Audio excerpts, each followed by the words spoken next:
Welcome! In front of me I have AirPods Pro, and today I will show you how you can connect these earphones to your Samsung Galaxy A52. So the first you have to move for the navigation bar and then open the Bluetooth settings. So click and hold the Bluetooth icon. Right now open charging case of your AirPods Pro, then rotate this case like that, and you have to click and hold this button. So just make it, and when this indicator starts blinking, you have to release that key. Tap on the switcher to turn on Bluetooth, and when the AirPods pops on the list, we have to simply tap on them, so be patient and just wait.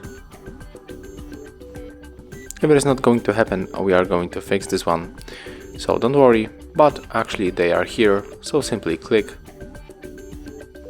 then accept pair by tapping on the OK, and as you can see, after a few moments we are connected.